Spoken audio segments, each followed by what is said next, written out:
Hi all, Mark here with the Exiles. Hope you're safe and well. Joined today by lead instructor and group secretary Mark, group secretary of the Exiles Mark.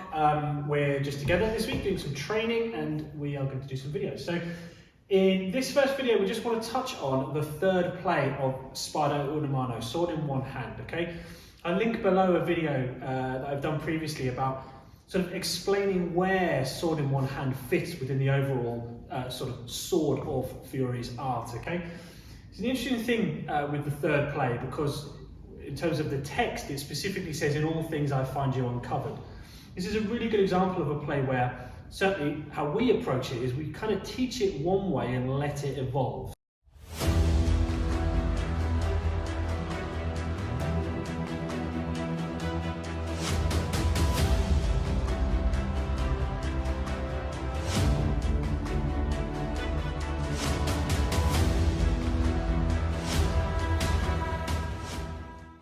So one of the actions from Fiores Sword in one hand that he's very specific about comes from what we would call the three unwise men. So I'm in my one-handed posture, which looks very strange because remember, this is all designed to supplement the rest of the sword, okay?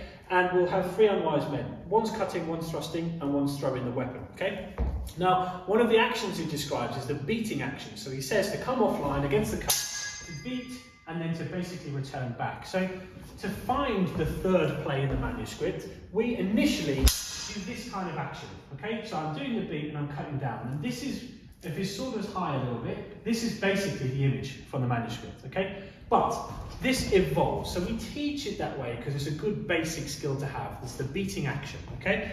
However, if you look at the manuscript, it gives a really big hint as to how we evolve an action like this, okay? So when you've been around for a few months, a few years, etc., we start to evolve this action. One of the main things you'll notice in the manuscript about my opponent in the play is that his left leg is still forward, okay? Now, I do not want to start in distance because he can just cut at me, I'm dead. I want him to step, but he hasn't stepped yet, which is telling you that I'm the one that's initiated this action, okay? Now to do that, I could do a false edge beat, but really what I'm doing is a true edge beat, because that also leads into other plays. So effectively what I'm doing is I'm rushing down the line with my true edge, and all things I find you uncovered. And I'm rushing because his left leg is still forward. I'm the one initiating the attack. If we take another position with sword in one hand, where I have the sword on the hip, effectively what I'm doing is I'm just blasting in, and I'm returning with that fendente.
So that fits the text, it fits the image, and it's still in all things I find you uncovered, okay? So it's just a really good example of something that we do. We can literally just shock and awe the opponent.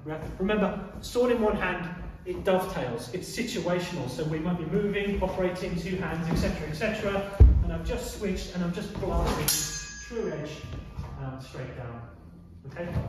So just a little food for thought on that play and how you can access things like that in multiple different ways. Thanks for now, until the next one.